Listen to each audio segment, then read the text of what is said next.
JPC के बारे में जिक्र किया है, उसी के साथ साथ जुड़ते हुए एक मिनट किरण जी, एक मिनट श्री सौगत राय जी संशोधन संख्या 108 को प्रस्तुत करें। आप बोल रहे थे ना? हाँ, अंडर रूल्स महोदय, नियम 77(2) के अंतर्गत जो प्रक्रिया नियम को है, मैं प्रस्ताव करता हूं कि वक्फ संशोधन विधेयक 2025 उसको दोबारा से प्रतिवेदित किया जाए और उस पर दोबारा चर्चा कराई जाए। पर अपना वक्तव्य दें।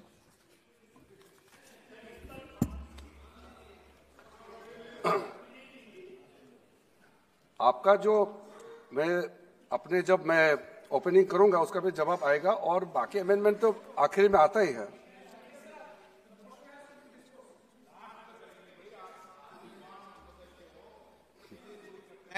चलिए माननीय मंत्री जी। माननीय अध्यक्ष महोदय, हम सबको बहुत डिटेल में जाने का भी आवश्यकता नहीं है। कमेटी के बारे में उसका जिक्र काफी हो चुके हैं, लेकिन मैं इतना कहना चाहता हूं कि जो कमेटी इस बार दोनों सदन लोकसभा राज्यसभा मिला करके ज्वाइंट कमेटी में वक्फ अमेंडमेंट बिल पे जो चर्चा हुई है, आज तक भारत के संसदीय इतिहास में इतना व्यापक रूप से चर्चा, कंसल्टेशन और समय कभी नहीं दिया है। इसलिए मैं जो ज्वाइंट कमेटी में जितने मेंबर्स दोनों सदनों के लोकसभा और राज्यसभा में जो सदस्य उस कमेटी में थे, मेरे तरफ से सरकार की ओर से मैं धन्यवाद देता हूं, अभिनंदन करना चाहता हूं। अध्यक्ष महोदय जी, कुल मिलाकर के 97,27,772 याचिकाएं ऑनलाइन, फिजिकल, मेमोरेंडम के रूप में, रिक्वेस्ट के रूप में और सुझाव के रूप में पूरे तरह से सरकार ने देखा है। वो जेपीसी के माध्यम से हो या डायरेक्ट दिया हो, हमने सब उसको देखा है। इससे बड़ा कभी भी, इससे ज्यादा संख्या में किसी भी बिल के ऊपर में लोगों का याचिकाएं नहीं आया आज तक। कुल मिलाकर के 284 डेलीगेशन ने अलग अलग समुदाय के जो स्टेक होल्डर्स है, उन्होंने कमेटी के सामने में अपने बात को रखा है, सुझाव भी दिया है। 25 स्टेट गवर्नमेंट और यूनियन टेरिटरीज का वक्फ बोर्ड्स ने अपना सबमिशन भी पेश किया गया है।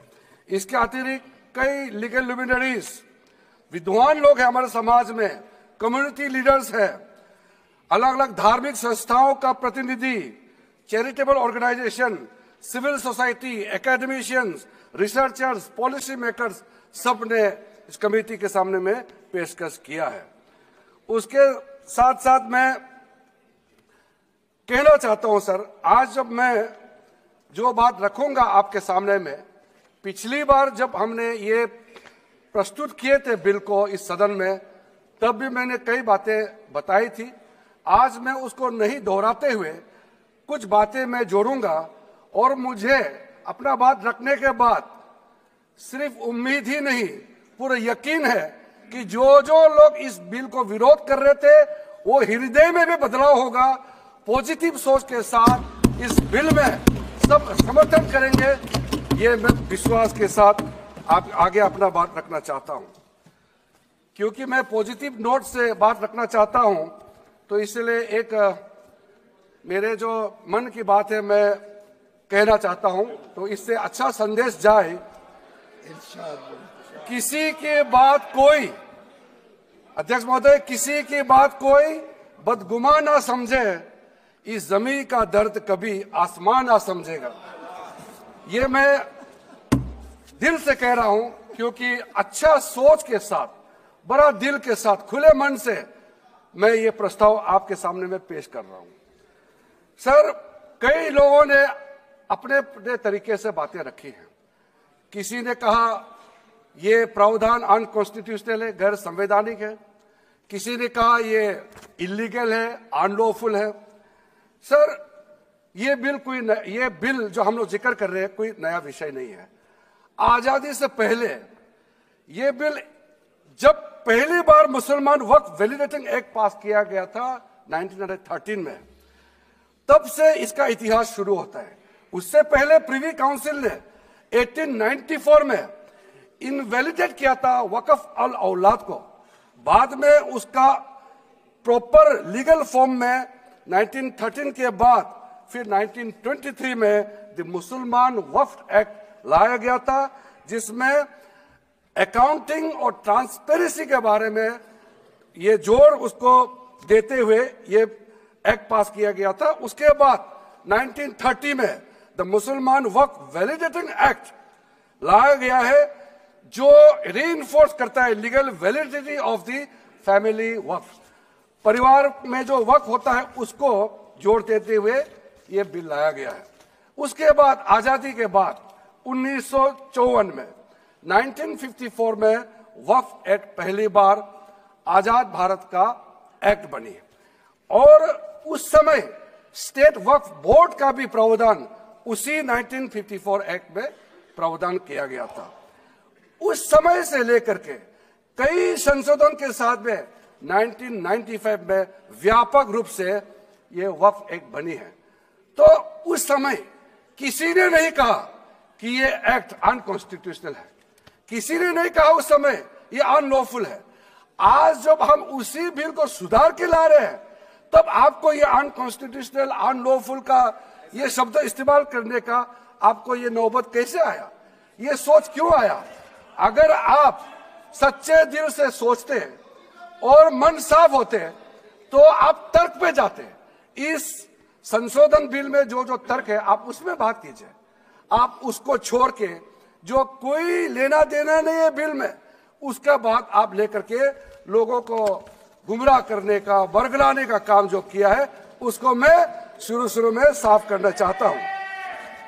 अध्यक्ष महोदय जी, 1995 में ट्राइब्यूनल का पहला व्यवस्था किया गया है ताकि वक्फ बोर्ड का कोई भी निर्णय किसी को अगर पसंद नहीं है या उसको चैलेंज करना चाहता है तो वक्फ ट्राइब्यूनल वहां आप जा सकते हैं। उसका प्रावधान पहली बार हुए हैं और उस समय यह भी फैसला हुआ कि 5 लाख से ज्यादा आमदनी किसी वक्फ प्रॉपर्टी में है, उसके लिए सरकार एग्जीक्यूटिव ऑफिसर्स अपॉइंट किया जाएगा।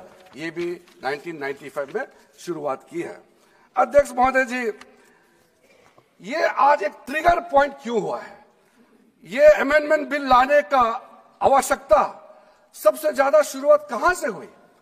मैं संक्षेप में बताना चाहता हूं। 2013 में, 2014 में हम सब चुनाव में गए और चुनाव में जाने से पहले 2013 में कुछ कदम ऐसे उठाए गए हैं जो आप सुन करके, आप सदस्य के रूप में भी और इस देश का नागरिक होने के कारण आपके दिमाग में यह बात जरूर सवाल उठेगा कि ऐसा कदम क्यों उठाया गया है।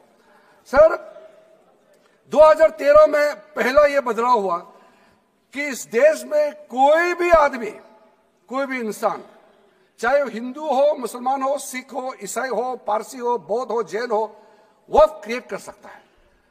सबको मालूम है वक्फ एक मुसलमान का अल्लाह के प्रति अपना एक उसका एक पायस चैरिटेबल रिलीजियस पर्पस के लिए वक्फ क्रिएट किया जाता है, लेकिन उसमें डाइल्यूशन करके 2013 में कोई भी वक्फ क्रिएट कर सकता है। यह प्रावधान सबसे पहले उस समय की यूपीए सरकार ने किया है। दूसरा, आपने सारा वक्फ को स्पेसिफिक कर दिया कि शिया बोर्ड में शिया ही रहेंगे, सुन्नी बोर्ड में सिर्फ सुन्नी ही रहेंगे और कोई भी बोर्ड हो सिर्फ उनके लोग ही रहेंगे, बाकी कोई उसमें आ नहीं सकता है। ऐसा आपने प्रावधान किया। तीसरा, 2008, सर आप शांति से सुनने के बाद आप जो भी पूछेंगे हमारा रिप्लाई तो आएंगे ही सर। डिबेट का आखिरी में है, मेरा फिर से रिप्लाई होगा। तो अभी मैं जब शुरुआत में कुछ दृष्टिकोण रख रहा हूं, इसमें कोई हस्तक्षेप ना करे, ध्यान से सुनिए ताकि हमारा डिबेट का स्तर भी ऊंचा रहे और तर्क भी सामने में आ जाए। सर, एक प्रावधान आया सेक्शन 108। उस सेक्शन 108 में यह लिखा गया है कि वक्फ बोर्ड का जो प्रावधान है इस देश में कोई भी मौजूदा कानून के ऊपर में रहेगा, ओवर राइडिंग इफेक्ट रहेगा, ऐसा आपने कानून बनाया है। इस देश में ऐसा कानून कैसे मंजूर कर सकते हैं अध्यक्ष महोदय जी? हर कानून अपना अपना हिसाब से चलता है, लेकिन एक कानून दूसरे कानून के ऊपर में ओवर राइडिंग इफेक्ट होगा, ये कोई भी मान्यता नहीं दे सकता है। उसके बाद सर, मैं कुछ प्रोपोगेंडा साथ में जुड़े हुए हैं। उससे पहले जो 2013 में मुझे भी बहुत ताज्जुब हुआ कि ये पास कैसे जबरदस्ती करवाया है। 2013 में वक्फ पे यूजर जो आपने प्रावधान डाला, उसके बाद 1970 से एक केस चल रहा था दिल्ली के अंदर में। दिल्ली के अंदर में हमारा सीजीओ कॉम्प्लेक्स है, पार्लियामेंट बिल्डिंग है, कई प्रॉपर्टीज है, और इसको वक्फ बोर्ड, दिल्ली वक्फ बोर्ड ने क्लेम किया कि ये वक्फ प्रॉपर्टीज है। उसके बाद ये केस चल रहा था अदालत में।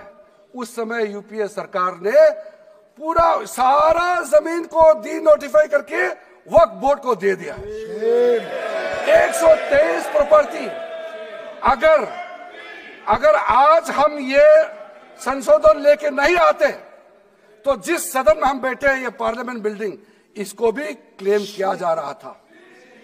एयरपोर्ट, बसंत विहार, और अगर नरेंद्र मोदी जी का सरकार नहीं आते, अगर यूपीए का सरकार कंटिन्यू रहता, तो क्या क्या बिल्डिंग को डी नोटिफाई किया जाना था। 123 प्रॉपर्टी को तो डी नोटिफाई किया। मैं रिकॉर्ड में कह रहा हूं, अपने मन से कुछ नहीं कह रहा हूं, मैं ऑफिशियल रिकॉर्ड का बात बता रहा हूं। अध्यक्ष महोदय, आप काहे को उछल रहे हो? मैं अपने से थोड़ी बोल रहा हूं, जो हकीकत बात को बता रहा हूं। आप आराम से बैठ के सुनिए। आपके दल को और आपको सबको बोलने का मौका मिलेगा। माननीय मंत्री जी,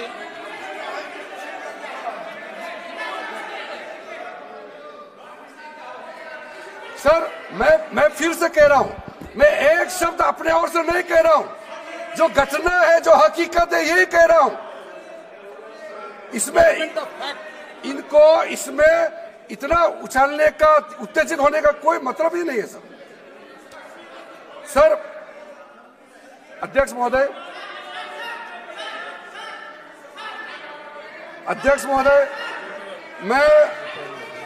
मैं आपके माध्यम से सदन को कहना चाहता हूं कि जो संवैधानिक बात उठा करके लोगों को गुमराह करने का जो प्रयास किया जा रहा है, उसको भी देश के सामने में सही बात रखना बहुत ही जरूरी है। एक बात बार बार इन लोगों ने कहा गया है कि ये जो वक्फ अमेंडमेंट बिल है, ये आर्टिकल 25, आर्टिकल 26, आर्टिकल 30 का उल्लंघन करता है करके इन्होंने इल्जाम लगाया। पढ़ चुका हूं, आप पढ़ लो। कभी भी डिबेट के बीच में पॉइंट ऑफ ऑर्डर नहीं होता है। व्यवस्था दे दिए आप ना कभी। माननीय मंत्री जी बोलिए। अध्यक्ष महोदय, दूसरा विषय इन्होंने समानता का बात उठाया। आर्टिकल 14 का इक्वालिटी को लेकर के उन्होंने सवाल उठाया, उसका भी मैं जवाब देना चाहता हूं। अध्यक्ष महोदय, ये कोई तरीका नहीं है। माननीय अध्यक्ष की व्यवस्था अंतिम व्यवस्था होती है। बोलिए मंत्री जी आप।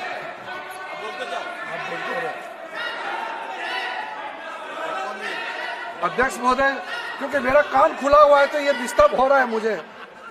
मैं अभी ये पहन की बात करता हूं। अध्यक्ष महोदय, ये वक्फ बोर्ड का जो काम है, ये बेसिकली वक्फ प्रॉपर्टी को जो संभालने वाले मुतावली और जो वक्फ प्रॉपर्टी को व्यवस्था करते हैं, उसको संचालित करने के लिए ये गवर्नेंस का, सुपरविजन का एक प्रावधान है। किसी भी तरीके से वक्फ बोर्ड वक्फ प्रॉपर्टी को मैनेज नहीं करता है। वक्फ बोर्ड वक्फ प्रॉपर्टी मैनेजमेंट में हस्तक्षेप नहीं करता है। अब साफ साफ सुन लीजिए, अगर इसके पास तर्क नहीं है तो इस तरह यहां डिस्टर्ब करके बहस का स्तर को गिराने से कोई फायदा नहीं है सर। ये कोई तरीका नहीं है सर। सर वक्फ बोर्ड का क्रिएट करना, एक जो वाकिफ होता है, जो अपना विलिंगली वक्फ क्रिएट करता मैंने है। व्यवस्था दे दी है, आप जब समय हो तो बोले नो, प्लीज बैठिए, ये तरीका ठीक नहीं है आपका, बैठिए आप। नो, बैठिए माननीय मंत्री जी। सूची है 2013 की प्रॉपर्टी। हाँ है, मैं लाता निकाल बताना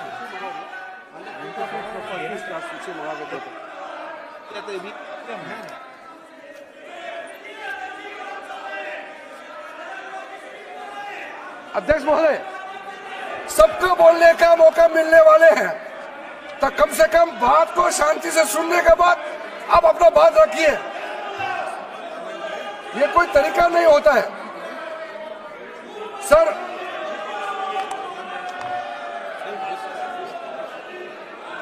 अध्यक्ष महोदय, ये जो उन्होंने गुमराह करने का कोशिश किया गया है, ये मैं कुछ केसेस आपको बताना चाहता हूं सर। आप देखिए आर्टिकल 25(1) क्या कहता है, संविधान का अनुच्छेद आर्टिकल 25(1) कहता है सब्जेक्ट टू पब्लिक ऑर्डर। जन व्यवस्था और इस नियम के दूसरे खंडों के तहत और जो सहमति की स्वतंत्रता और अपने धर्म को स्वतंत्रता से निर्वाह करना, धार्मिक व्यवस्था को किसी भी रिलीजियस इंस्टीट्यूशन कोई धार्मिक काम में हस्तक्षेप करने नहीं जा रहा है, ना ही वक्फ बोर्ड किसी धार्मिक स्थल की व्यवस्था में कोई भी तरीके से हाथ डालने का प्रावधान है, बिल्कुल नहीं है सर। आप अगर हम कोई नमाज, सर ये क्या झूठ बोल रहे हैं, ये कॉन्स्टिट्यूशन, हम कॉन्स्टिट्यूशन का प्रावधान पढ़ रहे हैं फिर भी झूठ बोल रहे हैं, ये कॉन्स्टिट्यूशन को नहीं मानते हैं सर। किसी मस्जिद का मैनेजमेंट को हम हस्तक्षेप करने का कोई इसमें प्रावधान नहीं लिया जा रहा है। एक मिनट माननीय सदस्य, आप भारत की संसद में बैठे हो, गरिमा मर्यादा बनाए रखो, बैठे बैठे टिप्पणी मत करो। हाँ, आपको जब मौका मिलेगा आप अपनी बात कहना, बैठे बैठे टिप्पणी नहीं कर सकते, ये संसद की मर्यादा नहीं है, ऐसे नहीं चलेगा सदन। सदन व्यवस्था नियम से चलेगा। किसी भी व्यक्ति को बैठे बैठे कोई भी सदस्य जो बोल रहा हो उसके बीच में टिप्पणी करने का अधिकार नहीं है। माननीय मंत्री जी। अध्यक्ष महोदय जी, ये वक्फ बोर्ड का जो प्रावधान किसी मस्जिद, किसी मंदिर, किसी धार्मिक स्थल का व्यवस्था का कोई लेना देना नहीं है, ये सिंपली एक प्रॉपर्टी का मैनेजमेंट का विषय है। ये कोई मुसलमान अपना ज़कात देता है, फितरा देता है, उसको हम पूछने वाला कौन होते हैं? ये आपका धार्मिक भावना से जुड़े हुए चीज है, उसमें सरकार का कोई लेना देना नहीं है। लेकिन ये वक्फ प्रॉपर्टी का मामला है, लेकिन वक्फ प्रॉपर्टी का मैनेजमेंट करता है, मुतवल्लिज करता है। ये आपको इतना बेसिक ये फर्क जो है अगर समझ में नहीं आते या जानबूझ करके आप नहीं समझना चाहते हैं तो मेरा पास इसका कोई इलाज नहीं है। अध्यक्ष महोदय जी, ये आपके माध्यम से मैं फिर से कहना चाहता हूं कि ये सर क्या ये ऐसा बहस नहीं होता है जी। आप लोग का तर्क रखने का समय में बोलिए, ये बीच में कमेंट पास करने से सर हमारा पॉइंट का फ्लो भी बिगड़ता है और आवाज भी ठीक नहीं हो, अब आवाज भी ठीक से नहीं जाएगा। आप क्या चीज को जवाब देंगे सर? इसमें मैं कई ऐसे केसेस है जिसको मैं रेफर कर सकता हूं लेकिन सदन में 3 केसेस का मैं रेफर करूंगा तो दूध का दूध पानी का पानी हो जाएगा कि ये धार्मिक व्यवस्था से कोई लेना देना नहीं है। आपको मैं पहला एग्जांपल देना चाहता हूं, सैयद फजल पकुया Thangal versus union of India. इसमें क्या क्या क्या केरला हाईकोर्ट का फैसला है। केरला हाईकोर्ट ने कहा the Waqf board is a statutory body, pure and simple, it is not a representative body of the Muslim community. यह हाईकोर्ट का ऑर्डर है। उसके बाद इलाहाबाद हाईकोर्ट का ऑर्डर भी सुन लीजिए, Hafiz Mohammad Zafar Ahmad versus UP central Sunni board of Waqf का जजमेंट सुन लीजिए। ए मुतावाली का अधिकार जो है वो सिर्फ संपत्तियों के प्रबंधन का कानून है, और उसमें और मुतवाली का जो फर्ज है वो एकदम धर्मनिरपेक्ष उसका चरित्र है, वो धार्मिक चरित्र नहीं है। ये स्पष्ट तौर पे रूलिंग दिया गया है। श्री गोविंद लाल जी राजस्थान, इसमें हाईकोर्ट ने क्या कहा, सुप्रीम कोर्ट ने क्या कहा, राइट संपत्तियों के प्रबंधन का अधिकार, मंदिर के संपत्ति के प्रबंधन का अधिकार, ये पूरी तरह से धर्मनिरपेक्ष मामला है और इसको धार्मिक कार्यों से कोई इसका संबंध नहीं किया जा सकता। आप बार बार कहना कि मुसलमानों का अधिकार में गैर मुसलमान कैसे आ रहा है, ये तर्क ही नहीं बनता है। आप ये आज से ये बात बोलने के लिए बंद कीजिए। सर 2013 में जो काम किए गए हैं उसमें मैं एक चीज जिक्र करना चाहता हूं। इलेक्शन आने वाला था, बहुत ही कम दिन बच गए थे, इलेक्शन कोड ऑफ कॉन्डक्ट लगने ही वाला था। हम सबको मालूम है अप्रैल और मई में चुनाव हुआ था। 5 मार्च 2014 को उस समय का यूपीए सरकार ने 123 प्राइम प्रॉपर्टीज को जो housing and urban development ministry का तहत आता है उसको आपने दिल्ली वक्फ बोर्ड को ट्रांसफर कर दिया। क्या जरूरत था? कुछ दिन बाकी था चुनाव होने के लिए, आप इंतजार तो करते।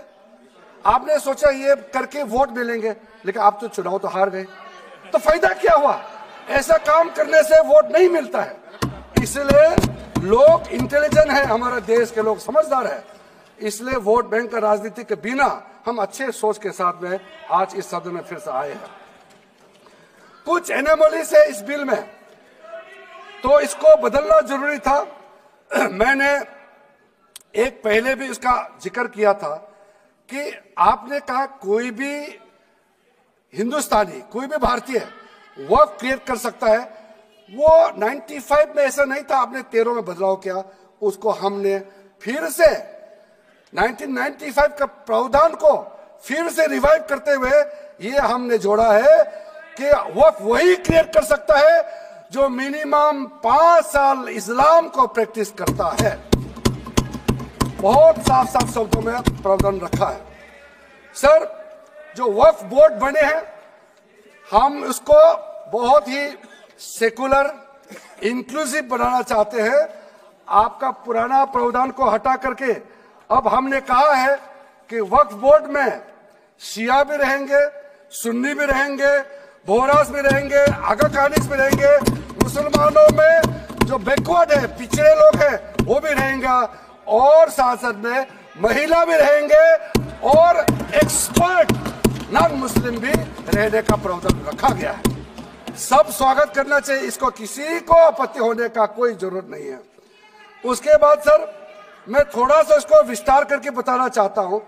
मेरा ही खुद का एग्जाम्पल मैं देता हूं। मान लो मैं मुस्लिम नहीं हूं, लेकिन मैं माइनॉरिटी अफेयर्स मिनिस्टर हूं, तो मैं सेंट्रल वक्फ काउंसिल का चेयरमैन होता है।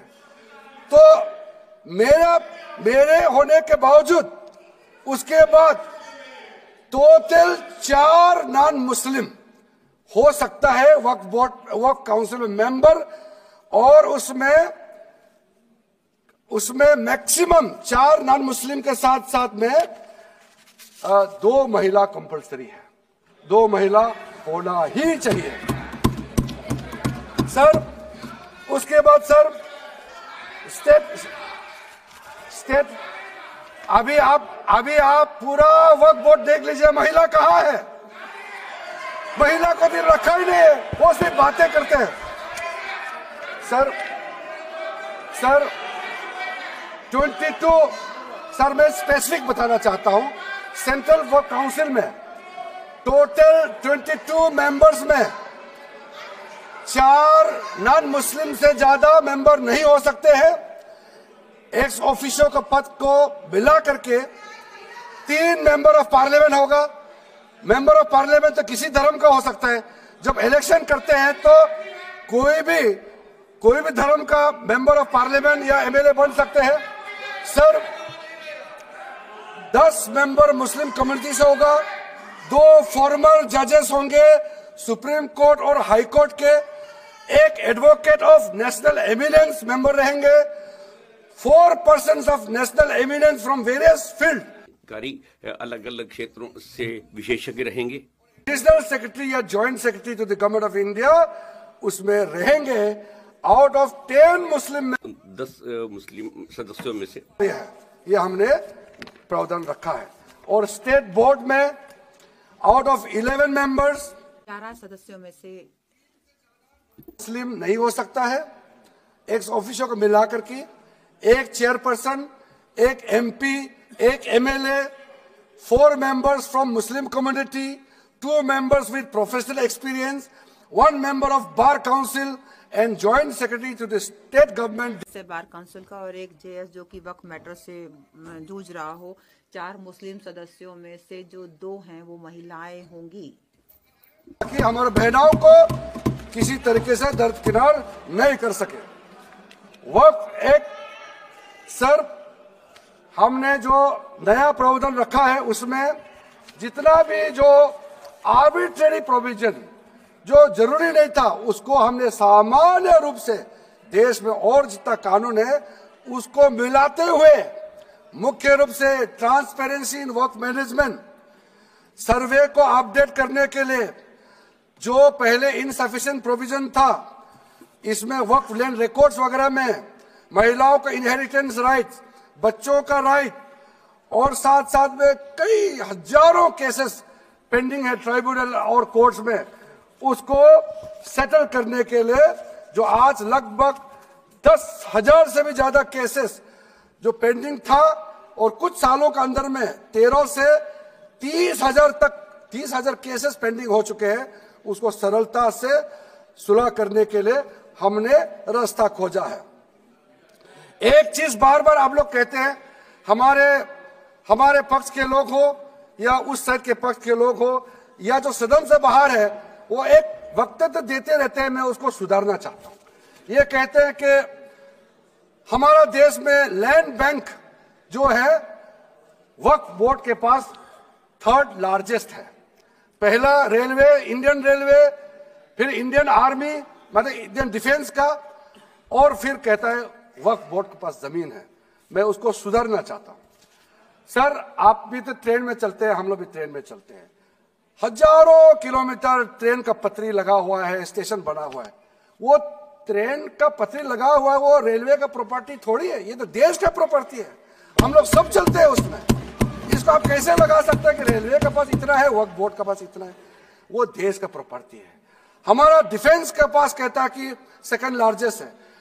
डिफेंस के पास जो भी ले रहे, जहां ट्रेनिंग करता है, जहां वो रहता है, या बॉर्डर एरिया में जितना डिफेंस लैंड है वो देश का रक्षा के लिए है।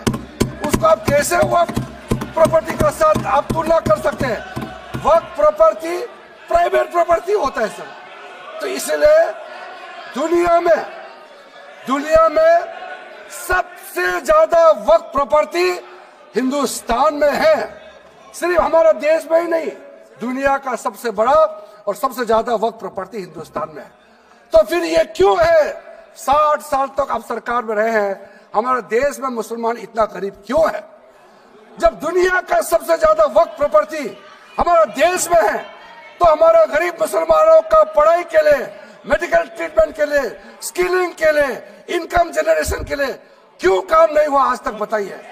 ये दुनिया का सबसे बड़ा वक्फ प्रॉपर्टी अगर हिंदुस्तान में है तो उस प्रॉपर्टी से गरीबों का उत्थान के लिए, लोगों का भला के लिए अगर ये सरकार नरेंद्र मोदी जी के नेतृत्व में गरीब मुसलमानों के लिए काम कर रहा है तो इसमें आपत्ति क्यों होना चाहिए, आप लोग बताइए। इसलिए सर इसको धर्म जाति से बाहर उतर करके सबको सीधा सीधा अपना दिल से पूछ करके आप सोच के देखिए कि आप जो लोग आज इस बिल को विरोध कर रहा है, आज 1 साल 2 साल नहीं सदियों तक हमारा देश उसको याद रखेगा कौन इस बिल को समर्थन कर रहा है, कौन इस बिल को विरोध कर रहा है।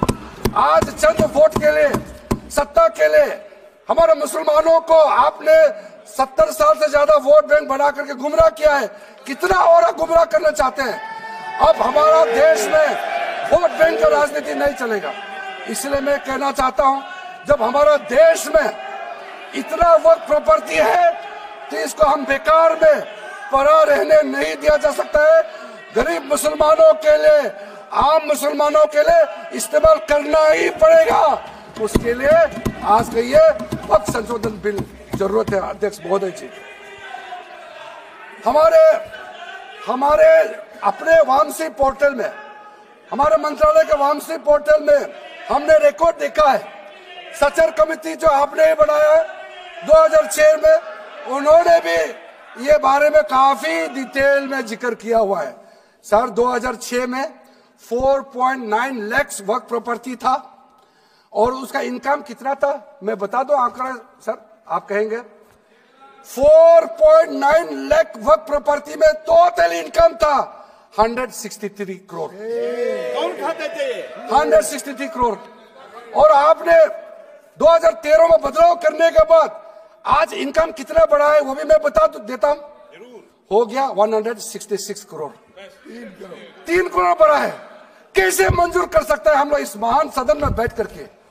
अगर इतना 10 सालों के बाद भी दुनिया का सबसे ज्यादा प्रॉपर्टी का टोटल इनकम जनरेशन 3 करोड़ बढ़ता है तो ये हम कभी मंजूर नहीं कर सकता अध्यक्ष। इसलिए उस समय कहा गया था, मैं अभी का नहीं बता रहा हूं, सचर कमेटी समय में भी कहा गया है कि अगर थोड़ा सा एफिशिएंटली मैनेज करता तो 12,000 करोड़ पर ईयर तो उसी समय जनरेट हो जाना चाहिए था नॉर्मल मार्केट रेट से। और 12,000 करोड़ अगर वो प्रॉपर्टी से रेवेन्यू जनरेशन करता है कितना लाखों करोड़ों मुसलमानों को फायदा होगा, आप सोच के देखिए। इसलिए सर आप लोग भी, मैं अनुरोध करता हूं कि आप लोग भी वक्त के बारे में जानना है तो हमारा वामसी पोर्टल को क्लिक करके आप लोग देखिए। सर आज वो 4.9 लाख से बढ़ करके टोटल वक्फ प्रॉपर्टी बन गया है 8.72 लाख। हमारा देश में वक्फ प्रॉपर्टी बन गया है। और आप कल्पना कीजिए 8.72 लाख प्रॉपर्टी वक्फ का है, उसको अगर हम सही तरीके से मैनेजमेंट करता तो हमारा मुसलमानों का ही नहीं है देश का तकदीर बदल जाएगा। इतना प्रॉपर्टी हमारे पास, अब समझिए चीज को। सर मैंने अभी कई राज्यों का दौरा किया अध्यक्ष महोदय, मैंने कई राज्यों का दौरा किया। मैं एक एग्जांपल आपको जरूर देना चाहूंगा। मैं बहुत इंप्रेस हो गया जब मैं पिछली बार जम्मू कश्मीर गई। जम्मू कश्मीर में हमारा नई वहाँ वक्फ बोर्ड का चेयरपर्सन बनी और मैंने पूछा कि आप जब वक्फ बोर्ड का चेयरमैन बनी तो उसमें क्या हालत थी और आज क्या हालत है। उन्होंने बोला कि सर जब उन्होंने पदभार संभाली तो उसमें कोई इनकम का, कोई व्यवस्था का, रिकॉर्ड का ठीक ठाक कुछ भी नहीं था। और उन्होंने आने के बाद 40 करोड़ रेवेन्यू इनकम उन्होंने जनरेट करना शुरू किया, मुझे बताया। और उसके वजह से वह काफी अच्छा काम कर रहा। मैं हजरत बल श्राइन भी गए और वहां भी मरम्मत चल रहे हैं। इतना पुराना श्राइन है, दुनिया के लोग आते हैं, बहुत खूबसूरत से उसका सारा आसपास का ब्यूटिफिकेशन का काम भी चल रहा है। अगर अच्छा काम करेगा, रेवेन्यू बढ़ेगा तो सबका फायदा होगा सर। इसलिए सर आप लोग आज बिल को समर्थन करने के बाद मेरे ऑफिस में आइए, 1 साल के अंदर में इसका ट्रांसफॉर्मेशनल इंपैक्ट क्या होता है मैं ही आप लोगों को बता दूंगा। सर वक्फ अमेंडमेंट जो बिल लाए हैं उसमें जेपीसी का कई रिकमेंडेशन है जिसको हमने समर्थन किया है और एक्सेप्ट किया, हमने यहाँ इस बिल में लाया है। इसलिए बोलना कि जेपीसी का आपका कमेटी की बात को माना ही नहीं है, आपका कमेटी की बात नहीं सुना गया है, वो गलत बात है सर। अध्यक्ष महोदय जी, पार्लियामेंट्री कमेटी जब बनता है तो उसका एक अपना सैंक्टिटी होता है और उस कमेटी में खुले बहस हुए हैं, उसमें मैं अंदर जाना नहीं चाहता हूं क्या हुआ है, लेकिन उनके बीच में कई ऐसे मुद्दे हैं जो हम लोग सरकार समझते हैं कि बहुत अच्छा सुझाव आया है, हमने उसको माना है। और कुछ छोटा अमेंडमेंट है जो बहुत जरूरी चीज है, वो अमेंडमेंट भी हम लेकर के आए हैं। इसके बाद जो पूरा ये सारा व्यवस्था देखने के बाद सबके मन में उम्मीद जागेगा। उम्मीद इसलिए जागेगा कि एक नए सवेरा आने वाला है, इसलिए नए एक्ट का नाम भी उम्मीद हो गया है। तो उम्मीद क्यों हुआ है सर, मैं आपको बताना चाहता हूं। ये जो unified Waqf management, empowerment, efficiency and development, full form उम्मीद है, इसका रखने का पीछे कारण है सर। ये उम्मीद क्यों है, अब ये यूनिफाइड वक्फ मैनेजमेंट पूरा रजिस्ट्रेशन से लेकर के म्यूटेशन, इंक्रोचमेंट का विषय, सर्वे, कलेक्टर का रोल, सारा विषय को मिला करके मैनेजमेंट का पूरा सिस्टम को ही बदलने के लिए हमने काम शुरू किया है। उसके बाद एम्पावरमेंट, कैसा एम्पावरमेंट होने वाला है, मैंने पहले भी जिक्र किया, मुसलमानों में भी जो शियास हैं, सुन्नीस हैं, बोहरास, आकाकानीस, पसमानदा मुस्लिम्स है जिसको बैकवर्ड माना जाता है, और विशेष करके महिलाएं और बच्चों के लिए जो हमने प्रावधान रखा है, तो ये मुसलमान का कम्युनिटी के अंदर में इतना जोरदार स्वागत हो रहा है। अध्यक्ष महोदय, यहां में कुछ मेंबर विरोध जरूर कर रहे हैं, लेकिन मैं कुछ मेंबर को मेरे घर में मैं न्योता देना चाहता हूं, और जो मुस्लिम डेलीगेशन मेरे घर में आ रहे हैं, स्वागत कर रहे हैं इस बिल को, उसका भी नजारा आप लोग देख लीजिए, आपका सोच बदल जाएगा। आपको नहीं मालूम मुसलमानों में कितना भयंकर समर्थन कर रहा है इस बिल को लेकर के, आप लोग को मालूम ही नहीं है। करंट अंदर में गरीब मुसलमानों का तो संदेश बार बार आ रहा है कि जल्दी पास कीजिए इस बिल को, इसलिए आप लोग संदेह में मत रहिए। एफिशिएंसी को हमने बढ़ाने का काम किया है, टेक्नोलॉजी का उपयोग करते हुए सेंट्रलाइज्ड डेटाबेस होगा, डिजिटल पोर्टल होगा, कोई छुप के अंधेरे रातों में वर्क क्रिएट नहीं कर सकता है, इसका पूरा रजिस्ट्रेशन का प्रावधान है, ट्रैकिंग होगा, निगरानी रखा जाएगा, कंप्लायंस का प्रावधान है, और जो मैनुअल हाथों से जो गलत होगा उसका भी करेक्शन करने का प्रावधान है, ब्यूरोक्रेटिक डिले होता है उसका भी समाधान हमने पूरा बिल में तरीका बना के रखा हुआ है, और आखिर में इसका ऑडिट प्रॉपर होना चाहिए, तो ऑडिट का भी प्रावधान हम लोग राज्य सरकार को ऊपर में छोड़ा है, क्योंकि आखिर तो सारा प्रॉपर्टी का अथॉरिटी राज्य सरकार का है, बोर्ड का अपॉइंटमेंट भी राज्य सरकार को करना है, केंद्र सरकार का कोई रोल नहीं है, लैंड स्टेट सब्जेक्ट है, सारा राज्य सरकार को ही करना है। इसलिए राज्य सरकारों को हम फुल अथॉरिटी देने के साथ साथ हमारा जो मंत्रालय है वो ऑनलाइन हमेशा जुड़ा रहेंगे कि जो वक्त प्रॉपर्टी क्रिएट किया गया है उसका स्टेटस से वामसी पोर्टल से मिला करके हम लगातार टच में रहेंगे। इसलिए कोई इसमें ये नहीं सोचना है कि सेंट्रल गवर्नमेंट कोई एक्स्ट्रा पावर हड़पने जा रहा है क्या, बिल्कुल सोचने का नहीं है, ये टोटली स्टेट गवर्नमेंट का अधीन है और राज्य सरकारें ही इसका निगरानी में आगे काम करना है। उसके बाद सर जो पर्पस के लिए वर्क क्रिएट किया जाता है, बेसिकली 3 पर्पस होता है, रिलीजियस, चैरिटेबल एंड पायस। उसका हो रहा है कि नहीं हो रहा है और इनकम जनरेशन खास करके जो वेलफेयर काम है उसका हो रहा कि नहीं हो रहा है, इसका भी इफेक्टिव गवर्नेंस का प्रावधान हमने रखा हुआ है।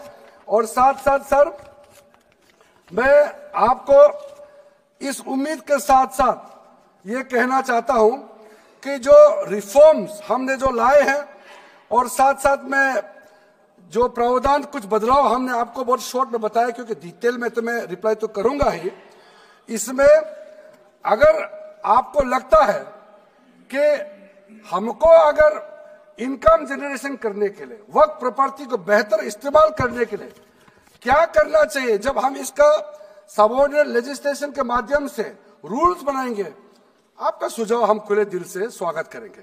क्योंकि आखिर तो प्रॉपर्टी देश का है, किसी का भी हो, उसको अगर अच्छा से चलाना है तो आप सुझाव देंगे तो हम तो पूरा वेलकम करेंगे उसमें। इसलिए आज मैं मेंबरों के साथ साथ जो कई दरगाह है, कई मस्जिद के इमाम है, कई लोग जो मुझे मिले, उन्होंने भी बहुत अच्छा सुझाव दिया है। उसको डिटेल में मैं यहाँ कहना नहीं चाहता हूँ, लेकिन हम रिकॉर्ड में रखा है, कई अच्छे अच्छे सुझाव हमारे पास आए हैं, वो भी हमने नोट करके रखा है। एक इंपॉर्टेंट पॉइंट को मैं अब आपके सामने भी रखना चाहता हूं। ये जो हमने एक डेफिनेशन में जो बदलाव लाया है, इस डेफिनेशन में बदलाव का सबसे बड़ा मतलब यह है कि मुसलमानों में भी जो वक्फ के अंदर में अपना प्रॉपर्टी, वक्फ प्रॉपर्टी इस वक्फ बोर्ड के प्रावधान से गवर्न करना चाहते हैं, मोस्ट वेलकम है। अगर वो ट्रस्ट के माध्यम से अपना प्रॉपर्टी का अलग तरीके से वक्फ करना, वो चलाना चाहता है, मैनेज करना चाहता है, उसके लिए भी छूट दिया गया है। तो इसमें जो आप लोग बार बार कहते हैं कि वक्फ बोर्ड में गैर मुसलमान कैसे आ रहा है, इसका मैं छोटा सा एग्जांपल देना चाहता हूं। अभी हम लोग किसी धर्म, किसी जाति का हिसाब से तो हम एमपी नहीं बने हैं, हम तो ऐसे सिटीजन होकर के एमपी बने हैं। तो अगर मेरा कॉन्स्टिट्यूंसी वाला हमको कहेंगे कि किरण रिजिजू मेरा यहाँ नहीं आ सकता है, हमारा धर्म और तुम्हारा धर्म अलग है, तो कैसे होगा? मैं तो एज एमपी, मेरे पास अथॉरिटी है, मैं जा सकता हूँ। उसी प्रकार से आपका ट्रस्ट है, ट्रस्ट को चलाता है चैरिटी कमिश्नर। तो ट्रस्ट वाला कैसे कहेंगे कि चैरिटी कमिश्नर मेरा जात का ही होना चाहिए? चैरिटी कमिश्नर तो गवर्नेंस को संभालने के लिए है, चलाता तो ट्रस्ट है। उसी प्रकार से आप कैसे कह सकते कि मेरा वक्फ प्रॉपर्टी को देखने के लिए वक्फ बोर्ड में गैर मुसलमान नहीं हो सकता है? आप कैसे कह सकते हैं? ये तर्क को आप थोड़ा गहराई से सोचिए, क्योंकि ये बार बार कहा गया है, मैं नाम नहीं लूंगा, वो बाद में तो बोलेंगे हमारे कुछ लोग हैं कि मुस्लिम का अफेयर्स में नॉन मुस्लिम क्यों आ रहा है। अरे ये धार्मिक व्यवस्था से कोई लेना देना नहीं है, मैं बार बार कह रहा हूं। इसलिए ये प्रॉपर्टी है, वक्फ प्रॉपर्टी है, आप लोग इसको समझिएगा। उसके बाद सर, ये जो हमने जो 2013 के बाद कुछ बदलाव जो किए हैं, वक्फ बाय यूजर में कुछ लोग ने शंकाएं व्यक्त किया है, कह रहा कि वक्फ बाय यूजर हटाने के बाद अब सरकार जो है मस्जिदें छीन लेंगे, दरगाह छीन लेंगे, मुसलमानों का प्रॉपर्टी छीन लेंगे, ऐसे बोलते हुए मैंने सुना है। इस तरह का कई जगह में बोला है।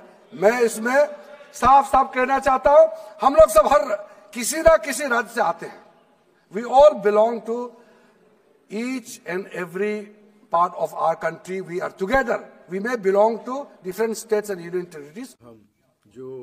हम सभी भारतीय हैं। सरकार को हमने कैसे दिया? जो प्रॉपर्टी वक्फ यूजर को हम लोगों ने हटाने के बाद ये प्रावधान सुरक्षित किया है, ऑथोराइज किया स्टेट गवर्नमेंट को कि जो प्रॉपर्टी रजिस्टर्ड हो चुके हैं, जब नमाज पढ़ते हैं, रजिस्टर्ड है, डॉक्यूमेंट है, उस पे कोई हस्तक्षेप नहीं होगा। ये कानून प्रोस्पेक्टिव है, रेट्रोस्पेक्टिव नहीं है। ये आप लोग बहुत क्लियर से सुन लीजिए, ये किसी का जमीन छीनने का कानून नहीं है। ये किसी का राइट, किसी का हनन करके उसका प्रॉपर्टी को हड़पने का नहीं है।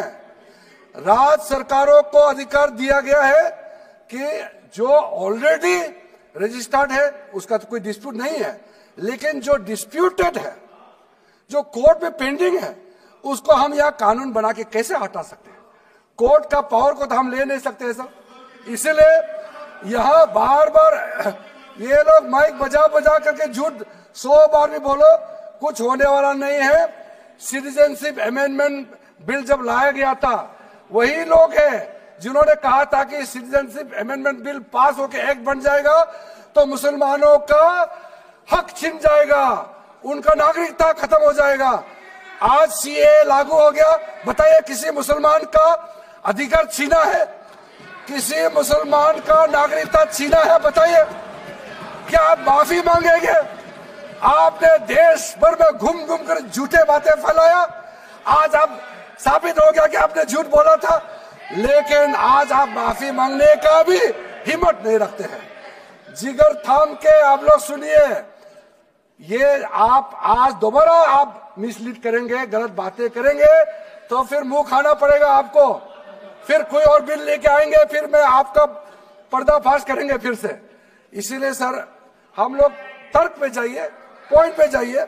इसलिए दूसरा, महिलाओं के लिए अध्यक्ष महोदय जी, क्योंकि फैमिली में पुरुष महिला सब होते हैं, तो इसमें हमने एक सिंपल प्रावधान रखा है कि एक कोई भी मुसलमान जब वर्क क्रिएट करता है, सबसे पहले उस परिवार में जो महिला का अधिकार है उसको सुनिश्चित करके ही आप वर्क क्रिएट कर सकते हैं। नहीं तो पहले ऐसा होता था, वर्क क्रिएट कर दिया, आपका बच्चों का अधिकार खत्म हो गया, महिला का अधिकार खत्म हो गया। आप वर्क उसी प्रॉपर्टी को क्रिएट कर सकते हैं जो आपका हकदार है, जो आपका 100% हिस्सा है, उसी को ही आप वर्क क्रिएट कर सकता है। बच्चों का और महिला का अधिकार नहीं छीन सकता है। ये बहुत बड़ा रिफॉर्म है। मुसलमानों में अगर वो चाहते हैं कि महिला आगे ना बढ़े तो ये लोग इसको विरोध करेंगे, लेकिन जो थोड़ा प्रोग्रेसिव सोचने वाले, जो थोड़ा बारीकी से अगर सोचेंगे तो कितना गलत बात है कि समाज में महिलाओं को दबाने का काम करते हैं और यहाँ जोर जोर से बोलते हैं। अध्यक्ष महोदय जी, सारा मैनेजमेंट जो सरकार का जमीन या प्राइवेट का जो जमीन है, इसका कलेक्टर को इन्होंने कमेटी के माध्यम से सुझाव किया है कि हर चीज कलेक्टर को क्यों ऑथोराइज किया गया है। तो कमेटी के बात को माना है कि कलेक्टर से ऊपर कोई भी अधिकारी, कलेक्टर से ऊपर जो अधिकारी है वो देखेंगे सरकारी जमीन और कोई डिस्प्यूट है वक्फ बोर्ड के साथ या किसी मुतावली के साथ डिस्प्यूट है, उसका जांच कलेक्टर के ऊपर अधिकारी करेंगे। ये कमेटी ने सुझाव दिया था और उसी को मान करके आज इस सदन में पेश किया जा रहा है। एक महत्वपूर्ण सुझाव हम लेके आ रहे हैं, अमेंडमेंट लेके आ रहे हैं, इसमें मैं मानता हूं कोई विरोध नहीं करेगा। ये इसमें शुरू में छूट गया था, मैं सर खुले दिल से आपको कहना चाहता हूं, लेकिन बहुत सोच समझ के साथ ये प्रावधान अमेंडमेंट हम लेके आ रहे हैं कि जब आप वक्फ प्रॉपर्टी क्रिएट करेंगे तो ऐसा नहीं होना चाहिए कि आप ट्राइबल एरिया में जाकर के आदिवासी का जमीन को आप वक्फ क्रिएट कर दें, ये नहीं होना चाहिए। इसलिए हमारा देश के आदिवासियों का संरक्षण को ध्यान में रखते हुए शेड्यूल 5 और शेड्यूल 6 में आप वक्फ प्रॉपर्टी क्रिएट नहीं कर सकते हैं। ये एक महत्वपूर्ण अमेंडमेंट लेके आया है। डिटेल में अब आगे अध्यक्ष महोदय आपको मैं बताऊंगा। वक्फ ट्राइब्यूनल के बारे में सर मैं संक्षेप में, अभी फ्लोर खुलने वाले हैं, मैं आपके हाथ फ्लोर छोड़ने वाले हैं, तो मेरा जो वाइंड अप को आप ध्यान से सुन लीजिए। जो ट्राइब्यूनल है, ट्राइब्यूनल में 2 मेंबर का हमने प्रस्ताव रखा था, तो कमेटी ने कहा कि 2 मेंबर ठीक नहीं है, इसमें 3 मेंबर होना चाहिए। ये प्रस्ताव भी मंजूर किया गया है। तो वक्फ ट्राइब्यूनल में 3 मेंबर होगा फिक्स टेन्योर का साथ, और उसमें आज टोटल लिटिगेंट्स 14,417 केसेस है।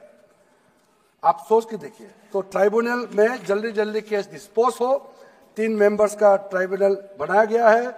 उसके बाद में उसका टेन्योर को फिक्स किया गया है। उसके बाद में जो एक बहुत स्ट्रिंजेंट प्रोविजन था, पहले ऑटोमेटिक अपील करने का राइट नहीं था, स्पेशल रिव्यू पिटीशन ही कर सकते थे ट्राइब्यूनल के ऑर्डर के बाद।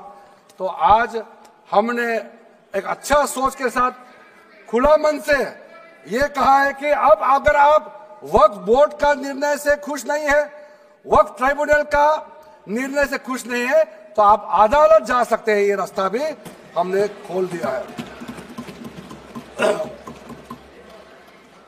उसके बाद सर कंट्रीब्यूशन, एनुअल कंट्रीब्यूशन, ये भी आपका ही सुझाव था कमेटी वालों का कि जो कंट्रीब्यूशन देते हैं वक्फ बोर्ड मुतावली जो देते हैं उसको घटाना चाहिए, तो उसको 7% से 5% घटा दिया है ताकि ज्यादा पैसा आप चैरिटेबल पर्पस के लिए खर्चा कर सके। तो अच्छा जो प्रॉपर्टी मैनेज करता है वो तो सरकार को शाबाशी देंगे। उसके बाद एक बहुत ही महत्वपूर्ण प्रावधान है जो हमको रखना पड़ा, आपने लॉ ऑफ लिमिटेशन को इस वक्फ बोर्ड का प्रावधान से हटा दिया था, इसको हमने लगाया है।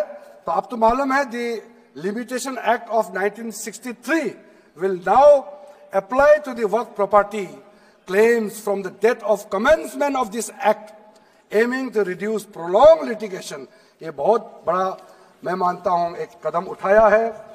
और जो सेक्शन 40 सबसे ड्रैकोनियन प्रोविजन इस एक्ट में था तो सेक्शन 40 था।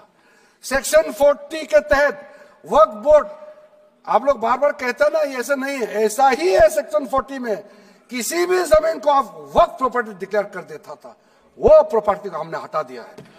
वो कोई भी जमीन को वक्फ प्रॉपर्टी डिक्लेयर करके फिर किसी गरीब के लिए नहीं करना है। वो लोग, कुछ लोग, चंद लोग अपने के लिए, अपने फायदा के लिए इस्तेमाल करते हैं। ओवैसी मैं तो नाम नहीं लूंगा, लेकिन सर ये प्रावधान को इतना मिसयूज हुआ, इसलिए तो इतना लाखों प्रॉपर्टी की संख्या बढ़ गई। अब किसी प्रॉपर्टी को कैसे आप क्लेम कर सकते हैं? इसलिए इस सेक्शन 40 की वजह से, अध्यक्ष महोदय जी, इस सेक्शन 40 की वजह से कई मुद्दे इस देश में आया है। आज पूरा हमारा देश का क्रिश्चियन कम्युनिटी, जो कैथोलिक चर्च काउंसिल के लोग, भारत चर्च ग्रुप के लोग, केरला में हो या देश भर में, आज पुकार पुकार के क्यों कह रहा है कि वक्त संशोधन बिल जल्दी पारित होना चाहिए। वो इसलिए कि सेक्शन 40 का मिसयूज होता था। सर आप सोचिए, केरला का एमपी, तमिलनाडु का एमपी लोग तो सोचिए, अगर आपने गलती से इस बिल का विरोध कर दिया तो आप क्या विरोध झेलना पड़ेगा बाहर में। आप कल्पना कीजिएगा अभी से। आप सोचिए, मैंने पिछली बार भी बताया सुरेंद्रेश्वर टेम्पल के बारे में, तो आपको बताया जब बाकी कोई धर्म ही नहीं था तब ये सुरेंद्रेश्वर टेम्पल था। तिरुचेंथुराई विलेज तमिलनाडु में, उसको वक्त डिक्लेयर करने के बाद कर्नाटका में तो हजारों एकड़ का इशू है। फिर सर हरियाणा में जतलाना विलेज यमुनानगर में सिख गुरुद्वारा का जो जमीन है, कभी वहां मस्जिद भी नहीं था, कभी वहां मुस्लिम का सेटलमेंट का भी रिकॉर्ड नहीं था, उसको भी वक्फ डिक्लेयर कर दिया था। उसी प्रकार से केरला का मुनम्बम का जो इशू है वो तो अभी सब जान ही रहा है कि 600 क्रिश्चियन फैमिलीज का जो जमीन को वक्फ बोर्ड ने वक्फ डिक्लेयर कर दिया है, चर्च का भी कर दिया, और आगे जाने का रास्ता भी बंद कर दिया था। अगर हम ये बिल पारित कर दिया, उसका अपना जमीन वापस मिल जाएंगे गरीबों का, किसानों का। ऐसा चीजों में आप लोग समर्थन करना चाहिए। मैं तो मानता हूं कि अभी भी देर नहीं हुआ, अभी भी आप जिद पे राजनीतिकरण करके आप अड़े रहे, आप मुश्किल में फंसने वाले हैं। विशेष करके हमारे कांग्रेस वालों को मैं कहना चाहता हूं, और बाकी हमारे साथी दल है, कांग्रेस के झांसे में ना आए, आपको भी डुबा देंगे ये लोग। इस बिल को विरोध करके बहुत बड़ा नुकसान होने वाला है। आप ध्यान से सुनिए अध्यक्ष महोदय। इसलिए अंत में सर, क्योंकि मैंने कहा है कि मैं आखिरी में जवाब दूंगा, तो हम लोग आगे भी इस पार्लियामेंट को भी वक्फ डिक्लेयर ना कर दे, हम लोग आराम से भविष्य के लिए और अच्छा काम करें। मैंने पॉजिटिव बात में अपना बात को रखा है। अंत में मैं अपील करके अपना बात को समाप्त करना चाहता हूं। इसी लाइन के साथ मेरी हिम्मत को तो सराहो। देखिए मैं कितने हिम्मत के साथ बोल रहा हूं। मेरे हिम्मत को तो सराहो, मेरे हमराही बनो। मैंने एक शम्मा जलाई है हवाओं के खिलाफ। आप लोग जब इस बिल को समर्थन करेंगे, मैं हमारे वरिष्ठ नेता सब सदन में बैठे हम लोग सुन रहे हैं, मैं अपने आप को बहुत भाग्यवान मानता हूं, मैं भाग्यशाली हूं। प्रधानमंत्री नरेंद्र मोदी जी ने मेरे जैसे एक साधारण सदस्य को इतना पुण्य काम करने का मौका दिया है, इस बिल को यहाँ रखने का मौका दिया है। करोड़ों करोड़ों गरीब मुसलमान बहने दुआ देने वाला है। दुआ में अकेला क्यों लूं, ये दुआ आप भी लेना चाहिए। इस बिल को समर्थन कीजिए, ये मेरा अनुरोध है अध्यक्ष महोदय।